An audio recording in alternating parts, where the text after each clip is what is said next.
Do you find yourself looking for ways to prepare for a thesis or dissertation defense, but feel like you don't even know what your committee will ask? Have you ever wondered what separates a stressful defense from a successful one? Hey, co-authors. In this episode, we demystify both the prospectus and the final defense, explaining what committees are actually looking for and how to navigate these rituals with confidence. Most importantly, we discuss practical preparation strategies as well as the roles of your advisor in either of these scenarios. So let's dive in. So whenever I did my prospectus defense for my thesis, that is the first defense that you go through whenever you're writing your thesis or dissertation, my committee asked me a number of questions. They had suggestions, comments, critiques, things that I answered or navigated through the nearly hour that I was in there. And I come back and my committee's like, hey, you're good to go. Start on the next part of your project. But also here are all of our notes that guided the questions that we asked today. So make sure that you address our comments, address these notes as you're moving forward. Great. Cool. So I get to my final defense, and I feel like the ritual is going to be the same. They're going to ask me questions. They're going to have comments. I'm going to answer those to the best of my ability. At the end, they're going to give me their notes again, right? And whenever I get to the end of my final defense, my advisor says, well, I just wanted to say that all of us we're very perplexed because it seems like you didn't take any notes or write anything down this entire defense. And so we're wondering how you're going to address any of our comments since you didn't write them down. I was like, well, what the heck, man? Like, no one told me to. And the last time we did this, you all gave me the notes. How was I supposed to know that this was expected of me? And so I tried to play it off cool, like, oh, yeah, I know everything. It's okay. I'm going to write down all the things that you've told me, and then I'll send a list to you afterwards, and you all can confirm that. And they did, and I did the list, and it was fine or whatever. But all of that is to say that was hugely stressful and could have very easily gone a much worse way. And I can tell you whenever I did my dissertation, I was much more on the ball about what everyone's role was. So all that is to say, as you start or are a part of your thesis or dissertation journey, you might be wondering, what is a prospectus defense? What is a final defense? What are the rules or norms that are a part of these things? And how can I make sure that I'm being successful in them? And I think as no surprise to anyone, as a communication studies person, I'm going to say better communication with your advisor and your committee is going to be one of the key ingredients to making sure that you are successfully navigating this ritual. So what I want to talk about today is what the purposes of these rituals are, how to navigate them best, and how to make sure that you are doing all the things that you need to do in order to be successful in your prospectus and your final defense. Okay, so let's dive in. Are you interested in mastering scholarly writing, developing productivity, and increasing impact, all while staying healthy? Then welcome to the Publishing Academic Research Podcast. My name is Dr. Kyle Ruddick, and I'm a full professor and writing coach who's dedicated to making sure you break through whatever is stopping you from reaching your scholarly goals. I meet so many scholars who have creative, innovative, and daring ideas, but can never seem to get those projects from proposals to print. I want you to get your work in the hands of people who will read it and appreciate it. So let's get into this week's big idea. So before I get into the different types of defense and what their purpose is, the first thing that I want to say is that, as with so many things, you want to make sure that as you are navigating this process, that you are checking with your advisor, with your department, and your graduate college. All of those different people and bodies and organizations within your university are going to have different requirements of you throughout these processes. And it's important that you know both how your advisor works, and we'll talk a little bit about that later in this episode, but most importantly, that you know what the actual rules are set down by your department and your graduate college. You might have a handbook that you were given whenever you first got into your program. That is your department handbook, and that handbook should be consistent with the graduate college's rules and norms. If your department does not have a handbook, that probably means that they follow a master handbook set forth by the graduate college. But whatever it is, make sure that you know what the actual rules are that guide these things. These things are idiosyncratic. Every country has its own approaches to awarding different types of degrees. Departments can vary widely, so any advice that I give you, it needs to be contextual to that. But also because a lot of academics, for better or for worse, they know a lot about their subject area. They know a lot about their content. They are perhaps less hip, less knowledgeable on the actual dates and rules that you need to follow in order for you to graduate and get done on time. And ultimately, that is going to be up to you. You cannot put off on your advisor whenever you miss a graduation deadline, getting your thesis or dissertation checked by the graduate college, or whatever. Those things might be the fault of your advisor of giving you no or bad information, but unfortunately the responsibility is always going to lie with you. So it's important that you know exactly what it is that your department and your university has set down as rules as you're navigating this process with your advisor. I will also say that it's also really important that you know those things in case something arises that's a problem between you and your advisor. I've talked to colleagues and other folks who have told me that they've had advisors who have taken months, sometimes many months, to get revision drafts back to them, and as a result have delayed them to the point to where they've missed deadlines for applying for jobs or missed grants or all sorts of things. And your university or college might actually have rules about how much time a professor has before they have to give you feedback.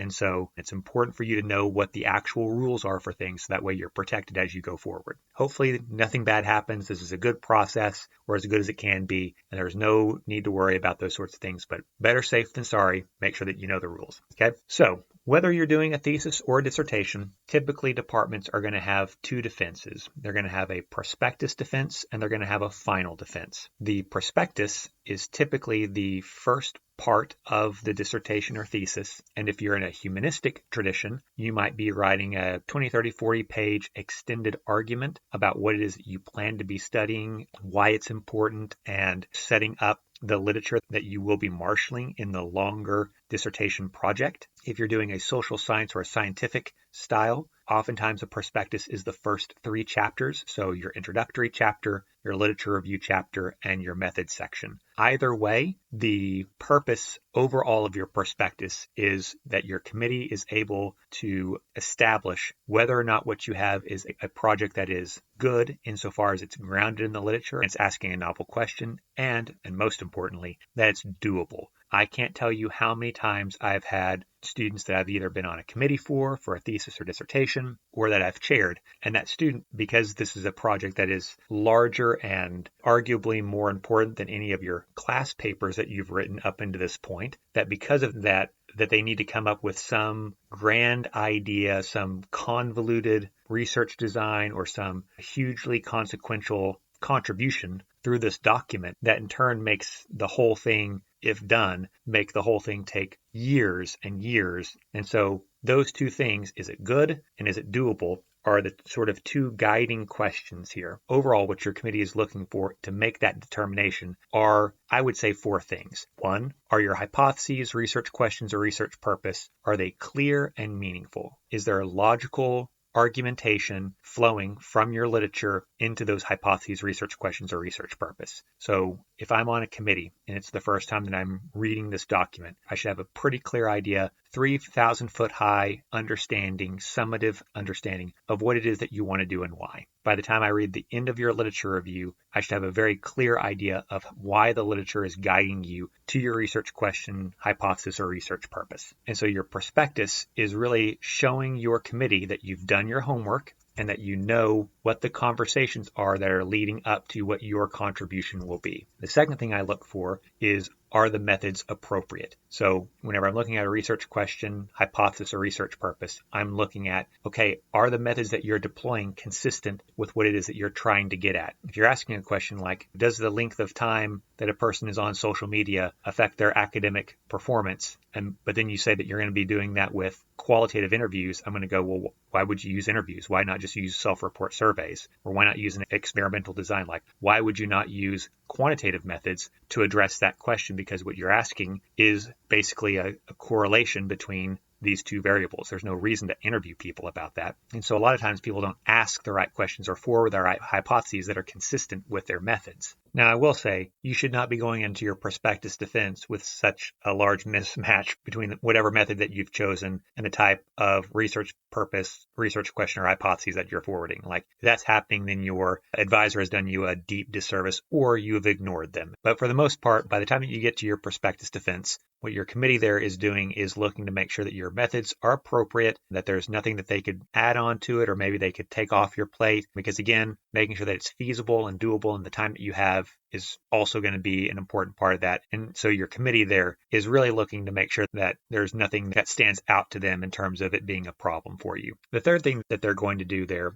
is they're going to be asking you questions about what you might find. And this is, especially if you're doing scholarship that has a hypothesis, they're going to ask you, okay, well, if you find this hypothesis to be true, if it's supported by the analyses that you've run, what do you think that's going to mean? Is that going to be good, bad, indifferent, important, not important? And likewise, what if you don't find support for your hypotheses? And then if you're doing qualitative or humanistic types of inquiry, they might ask you questions about, well, what do you expect to find? What do you hope to find? How are you going to make sense of participant data in a way that is both consistent with academic rigor, but also respectful of participant voice? How are you going to navigate that divide? The fourth and last thing that they're going to ask you about is your timeline. And you might be sensing a theme here, but this is going to be animating almost everything that goes on in your prospectus defense, whether you're doing a thesis or a dissertation. I would say 99% of people on your committees, people in your departments, your advisors, everyone, unless they're just an absolute jerk,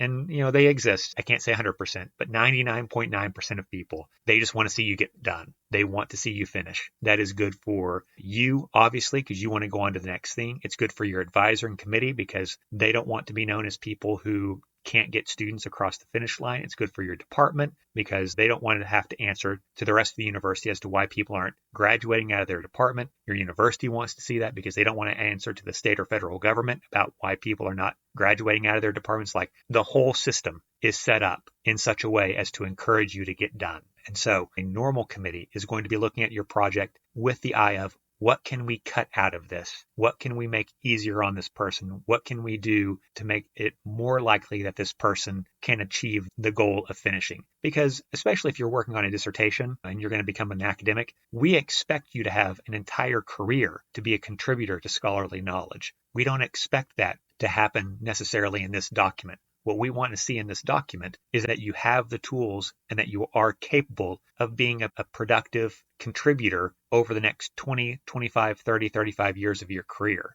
And that does not require us torturing you. Now, you, especially if you're in the middle of this, you might be thinking, it doesn't require it, but my God, I feel like I'm getting a lot of torture on my end. And that, again, might be true.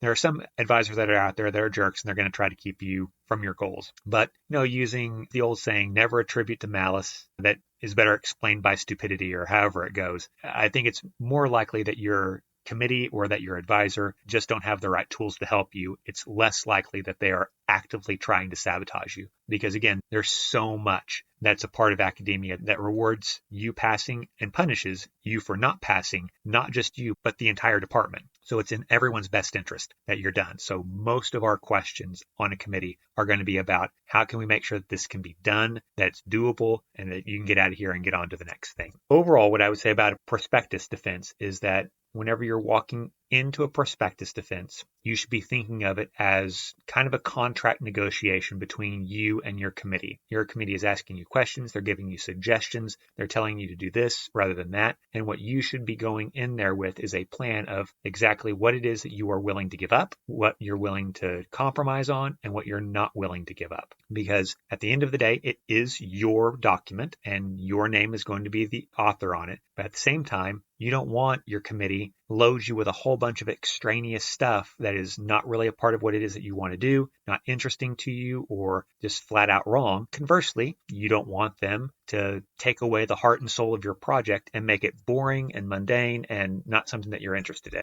If you're doing social science research or anything that requires IRB documentation, you oftentimes also will have the initial stages of your IRB done. You will have not submitted that to your IRB yet because you need to get approval at the prospectus defense of what your method is going to be in order for you to conduct that, which would necessitate then the proper IRB documentation. But your committee might ask that you provide those documents in with your prospectus. But unless told otherwise, you should not be gathering any data. You should not be doing anything like that until after your prospectus defense. Your committee should sign off on all of those things because this is a contract. You want them to tell you, if you do X, Y, and Z, and you do this in these ways that by the end of this, whatever it is that you find, as long as you did the things that we told you to do, we have to pass you. And again, this is why it's so important that you know the rules of your college and the rules of your department, because what you don't want to have happen is your committee telling you to do something, you do it, it doesn't work out, and then they punish you for it. Yeah, that's not fair, right? That's not right. So you need to make sure that if they're asking you to do things or telling you to do things or requiring you to do things or whatever it might be, that you have that in writing and that you do those things by the time that your final defense rolls around.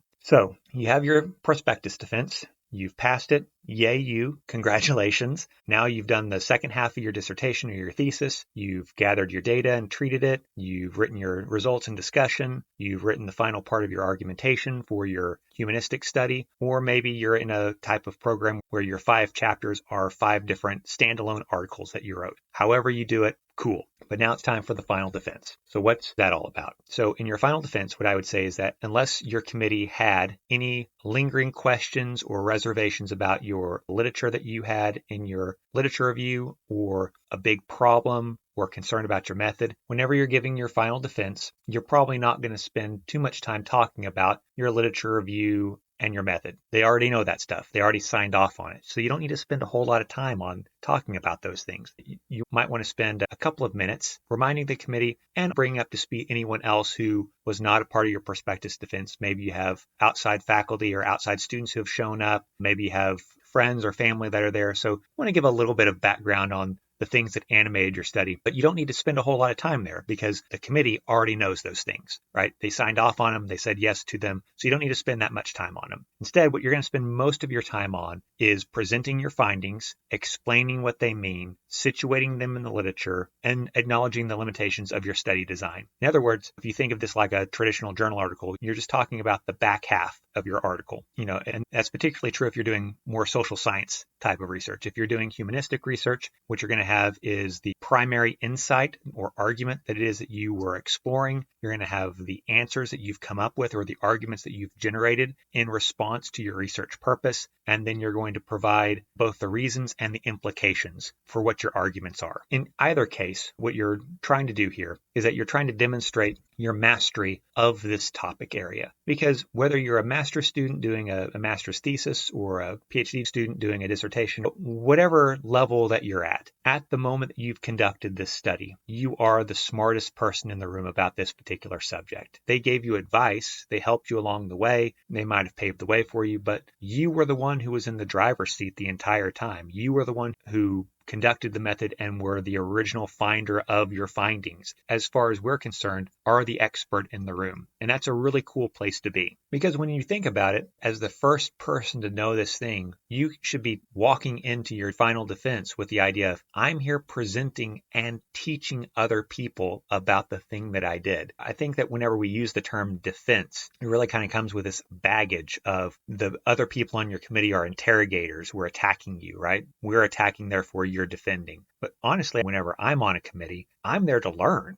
right? Because you were the first person to ask this. You have now reached a level to where you're no longer a recipient of knowledge. You are a producer of knowledge. You are now becoming my peer, and I get to sit back and listen to someone teach me something that I would have not known otherwise without you doing that. If you walk into that space with kind of that idea, I'm here to teach people. Well, even whenever you're teaching, right? If I'm teaching students might have questions for me. They might doubt something that I've said. I need to explain that. I need to show my evidence. I need to show my reasoning. But that doesn't mean that I'm in a power down position necessarily. I'm the teacher. I'm here to teach other people. And so that's, to me, I think that's a more healthy way of looking at what it is that you're doing. So if that's the case, right, your committee's job then is really to ensure that what you've done here is rigorous and coherent and that it reflects well upon you and on the department and on the university. And that does not mean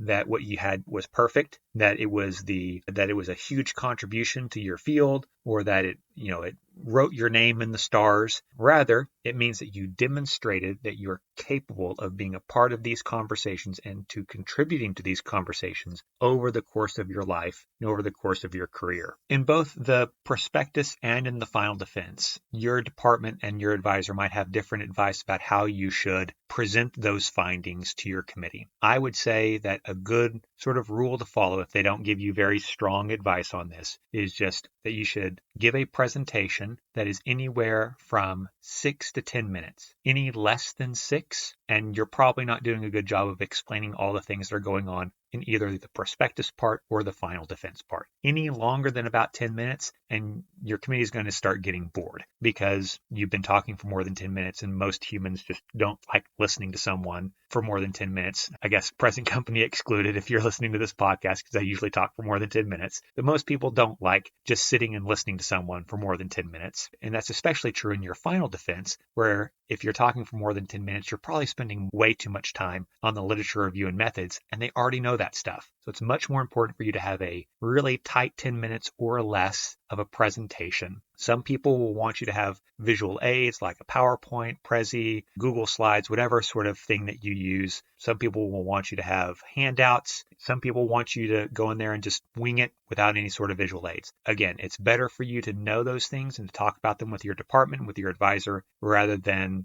do those things and end up doing something that someone doesn't want you to do. But if they do want some sort of visual aid, you want to make sure that you are not reading from your visual aid. Don't read PowerPoint slides. Don't read from your handout. Make sure that you have a practiced, rehearsed 6 to 10 minute presentation that succinctly either talks about what your study is, why you want to do it, and what you think the method should be for your prospectus, or what it is that you found, why it's important that you found it, and what your future directions are in your final defense. Nothing else really matters beyond those two things as you're talking about them with your committee, because either they read enough that they can have a conversation with you, or they didn't read enough, or they didn't read it at all, in which case then why are you trying to impress people who didn't put any work into it? Yeah, that totally happened to me. Like, I was in my dissertation, in my final defense, and one of the committee members kept asking questions from the literature review portion and didn't have any questions about the findings or the discussion. And you're like, okay, well, it's quite obvious to me that you did not read past chapter 2, and I'm going to be polite about that, and I'm going to answer your questions, but also I'm not going to put too much stock into what your reservations are about my dissertation, because it's pretty obvious that you didn't read past chapter 2. And so you take it all in stride. The last thing that I will say as I'm talking about the prospectus and final defense, it used to be the norm, and certainly that was the case whenever I was writing my thesis, that you were expected to bring refreshments and drinks and food to the defense, because my God, how were professors supposed to feed themselves if you, a PhD student or master's student who's making hardly any money,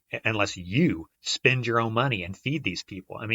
I'm sorry, it is freaking ridiculous. I hope that your department is not making you do that. Obviously, if you're told to do that, I guess play the game, whatever, man. But if you are not told to do that, don't do that. And if your advisor tells you to do that, again, you might follow that just so that way you can get done with this thing. But for the love of God, don't perpetuate that. Don't expect students to do that whenever it's you who are now leading theses and dissertations, because that is terrible. That people who now, at my level, I'm a full professor, I'm sitting on a dissertation or a thesis defense, and I'm asking someone who is half my age and making barely enough money to pay rent from their graduate stipend to bring me food. I can bring food, or no one can bring food, or whatever. But there is no world where I ask a master's student to bring refreshments to a defense. So if your advisor is telling you to do that, obviously, take one for the team, I guess, do your thing. But once you become a professor, don't do that. And if you are a professor and you're listening to this and you're asking your students to do that, honestly, shame on you. Like, that is a crass move, and you should feel bad about yourself for asking people to do that, honestly. So, all right, I'll get off my soapbox. So as we're talking about advisors, I want to talk about some of the roles that a advisor might have during a defense, and what you should expect from your advisor in order to make sure that you and that person are on the same page as you're going through this process, because not everyone orients the same way. Whenever I was going through my thesis defense, and my advisor was like, why weren't you taking any notes? And I was like, well, I thought you all were taking the notes. It just ends up creating miscommunications and can end up to confusion. And ultimately, that's going to inhibit your ability to be successful. And I don't want that to happen to you. So what are some ways that your advisor might orient towards you and the committee during a defense? So I'll start off with the way that I do it, which is typically what I would call the advocate. And so as an advocate, I think to myself, any questions that I had, I asked leading up to the defense. I had you do those as edits. So by the time it gets to a defense, whether a prospectus defense or a final defense, I don't have any questions anymore. So I'm there to take notes, making sure that I know everything that the committee is asking you to do, that if they ask you a really tough question and one that I think is unfair, that I address that, especially if they ask you a question that I think is unfair, that I'm there to call them out on that and to say, hey, I don't really think that's an appropriate thing to ask my student to do, or I don't think that's something that we should have to do, or maybe that's something for a different type of project. But to me, I don't want my student to have to argue with a tenured professor. Like, that's my job. That's what I get paid to do, is to argue with my colleagues, right? Quite happy to do that. And arguing doesn't necessarily mean that we're jerks about it and that we're angry. But if you ask my student to do something and I don't think it's appropriate, I'll just say, lovely idea. Appreciate your thoughts on that, but don't think we're going to do that one. The last thing that I typically try to do is I jump on grenades, which is to say that if I ask a student to do something and once we get to committee, the other committee members are like, why did you do this? That was a stupid thing to do. Then it's my job to say, well, I asked them to do this, and here's why I asked them to do this. And this is why I think this is a good idea. Now, I might end up being wrong, but again, what I'm not going to do is look at my student and act as if they need to answer that, because what possible reason would they have other than Dr. Kyle asked me to do that? So I don't need them to say that. I can just say, I asked them to do that. And here's why I thought it was a good idea. And we can discuss whether that was actually a good idea or not, but they didn't come up with that. That was my fault. And so to me, again, whenever I'm in a defense, my role is to take those notes, clarify what it is that the committee is asking my student to do. It is to reframe questions whenever I think that they're erroneous or maybe even harmful, and to jump on landmines if my student did something that I told them to do and that the other committee members have questions on. But, some other people have different ways of orienting. So I would say another way that I see faculty act sometimes is what I would call like a facilitator or like a neutral party. And so they do a lot of the same things that I was saying before. They take notes. They try to make sure that everything that's been said in the defense is something that they've taken record of, but they don't make any defenses to students. They don't advocate for them. So even if that person told a student, I need you to do X, and the committee was like, well, why would you ever do X? X is a stupid thing. This person's not going to say, well, I told them to do that. They're just going to sit there and go, well, my student should be able to get themselves out of this pickle, even though I'm the one who put them there. And so you might be sitting there as a student thinking to yourself, why isn't my advisor speaking up? They're the person who told me to do this. I kind of feel like I'm being hung out to dry here. Well, I mean, it could be that, or it could be that your advisor thinks that it's not their place to talk during the defense. Again, this is why it's important that you have this discussion with your advisor, because if they're more of a neutral party rather than an advocate, you might be expecting them to step in and then they don't, and then you feel like you've been taken advantage of. The third way that I see advisors orient, and this is probably the one that I dislike the most, is advisors who think that they're gatekeepers, which is to say you work with an advisor for weeks or months or years, however long it takes you to get to your prospectus and your final defense. And then you get into that defense and then they start pointing out flaws. They start leveling criticisms. They start asking you questions in the defense. And honestly, again, to me, if you had any of those reservations, that should have happened before you got into the committee. Now, if they raised those reservations and you didn't do anything about them, or you told them that you didn't think those were going to be problems and you wanted to have the defense over their objections, well, now that's on you, right? And that can happen, right? I've had instances as a graduate director where I've had a student who's come up to me and said, hey, my thesis advisor has told me that I'm not ready. I think that I am, and I want to have this defense whether they like it or not. Okay, man, that's your prerogative. It's probably not going to go well for you, and it very rarely does, but you can do that. And so there have been instances where that's happened. And in that case, that's less of a problem if you as a student have gone over the objections of your advisor and you've demanded to have a defense defense. Now, if they're illegitimate demands and you're going over them so that way you can get to your committee and leverage your committee against your advisor, that's a whole other can of worms. Hopefully you never have to do that. Hopefully you just switch advisors or something else happens so that way you don't have to deal with that. But let's lay all that aside for a second and instead focus on the type of person who sees themselves more as a gatekeeper. So they're going to, in a defense, they're going to sit there and ask you questions that push you to articulate reasoning, even though ostensibly you should have been talking about that with them up to this point. They're going to challenge your weak spots, point out those flaws. They might even point out flaws that the rest of your committee is not hip to because you've discussed it with your thesis or your dissertation chair. They know that it's a flaw. No one else brought it up in the defense. Well, I'm just going to go ahead and bring it up and kind of put you on the hot spot and really kind of put you through the ringer so that way it ensures that you have to defend all of your choices. And again, I don't really like this type of advisor. I feel like that is more of the role of your committee members. The job of the advisor is supposed to be there to help. But, to each their own. Some people do things differently. All that is to say, as you are going through this process, you really need to know, is your advisor an advocate? Are they a neutral facilitator? Or are they a gatekeeper? Because you do not want to get into one of those defense situations and think that they're one or the other and end up feeling used, hung out to dry, or in any way let down by your advisor, because that relationship, if it's in your prospectus defense, that relationship is going to be the foundation for the next few months or even years of your life as you finish this project. And even if it's in the final defense, like if that happens to you, if you get blindsided one way or the other by how your advisor acts, that's the person who's going to be writing you letters of recommendation. That's the person who's going to be ostensibly should be your biggest cheerleader as you go out into the field or go out into the workforce. And if you feel like you have a really bad relationship with them, that can hurt all sorts of things downstream. So it's really important that you have open communication with that person. So at this point, we kind of know what a prospectus and a final defense are. We kind of know some of the roles that your advisor might take. What then happens in an actual defense? So here's just a few things that I think are important as you're going through your defense, whether the prospectus or the final defense. The first thing that I would say is that you want to make sure that you are presenting yourself in a professional way that is appropriate for your disciplinary norms. That can look a lot of different ways. Whenever I see students who are in like the education department, they're usually doing their theses or their dissertations. I usually see them dress up in sort of formal clothes, usually at least semi-formal clothing. Whenever I see people in kinesiology, usually very informal attire. English, languages, and literatures could go either way, right? It just kind of depends. You want to make sure that you're sussing out what your department norms are, what your disciplinary norms are, because what professional looks like can vary wildly here. What I don't mean by professional is like just dress like a straight white Protestant on Sunday morning church, right? Like if that's you, hey, no static. That's how I dress whenever I try to be professional. That's how I was raised. That's how I grew up. That doesn't make it the right way. It's not the only way to be professional. There are other ways of being professional. You do you, right? But it is to say that whenever you go into this space, it is a ritual. You want to embrace it with the type of gravitas that it deserves. And so making sure that you are dressing the part, however that might look for you, if for no other reason than that's going to give you confidence, that can help you feel like you're in control of the situation because you're putting your best foot forward and really commanding the room with the type of presence that you have.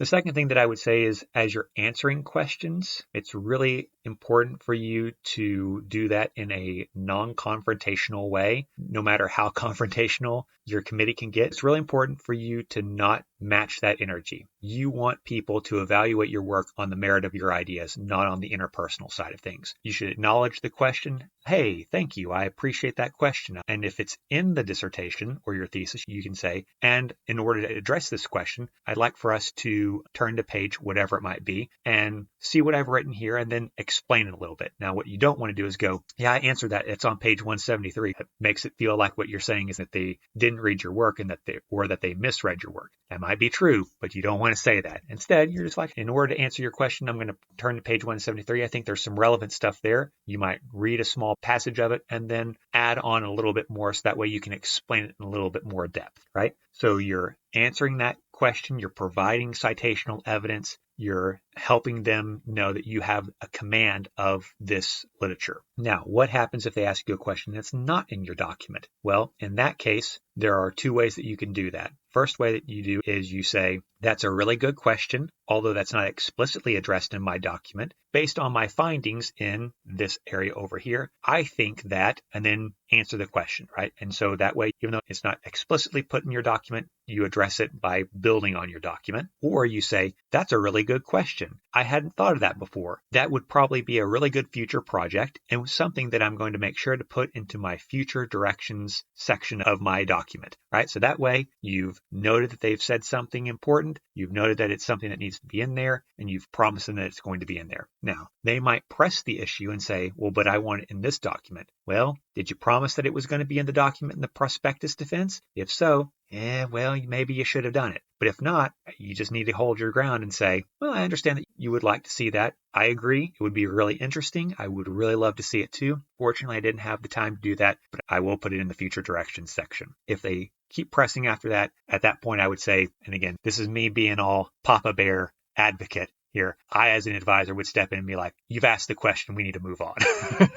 But maybe your advisor will do that, maybe not. But for me, like at that point, I'd cut that person off and be like, I understand what you're saying. We're just not going to do that. But you got to play it by ear. The most important thing, though, is that whenever you're answering questions by your committee, less is more. I have so many times whenever I or other people ask questions and then the student will answer and then they'll ramble and they'll talk and then they'll ramble and they'll answer and then they'll ramble. And all of that does is it makes it look like you're ill prepared and that you don't have a good command of the literature. You should think to yourself that all of my answers should be less than 20 seconds, 30 seconds at the most, right? Unless if it's a complex answer. But for the most part, you are here for short, concise answers for each of your things. Overall, what I would say is that as you're getting done with your defense, you should be meeting with your advisor and going over the feedback that you got from your committee and identifying what are the non-negotiable things that you've been told to do, what are negotiable things that you've been told to do, and what are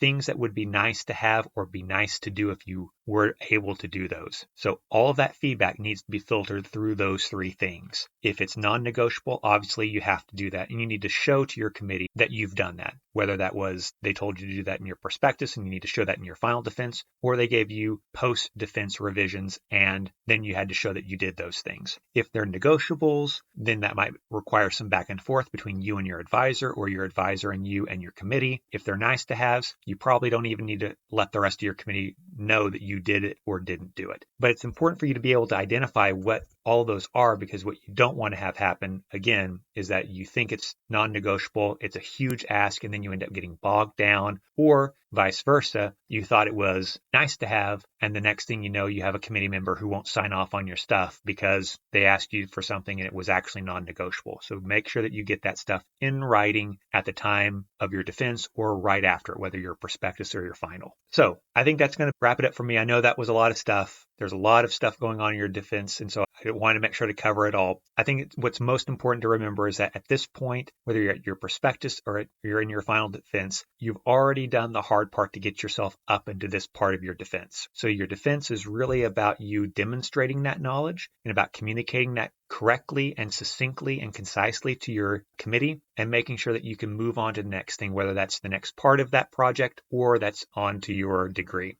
Okay, so if you're working on your thesis or your dissertation, you want to talk through some ideas, work through some feedback that you've gotten, or just vent, by all means, reach out to me. My contact information is in the podcast description. The first 30 minutes of talking with me are always free. If you want coaching services after that, we can talk about that. But I always want to make myself available to you all because I think it's just important that we're supporting each other and that we're helping each other get across the finish line, because your thesis or your dissertation, those things are scary and they're big and they're hard to do. And the defense can be such an intimidating process. But it doesn't have to be that way. There's people who are out there that are willing to help you. I'm willing to help you. Reach out to me. I'm happy to talk with you about anything. Okay? So thank you so much for listening, and I will see you in next week's episode.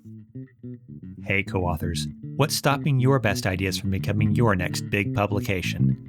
Brilliant research shouldn't die in your drafts folder. Now's the time to bridge the gap between the possible and the published. You can support this podcast by subscribing to it, leaving a positive review, assigning it to your classes, or sharing it with a colleague. Let me know what I can do to make this the best podcast resource for you. And if you'd like to know more about my writing coach services, then you can find my information in the podcast description and set up an appointment. I'll be back next week with another episode. But until then, keep healthy, keep writing, and don't let reviewer 2 get you down.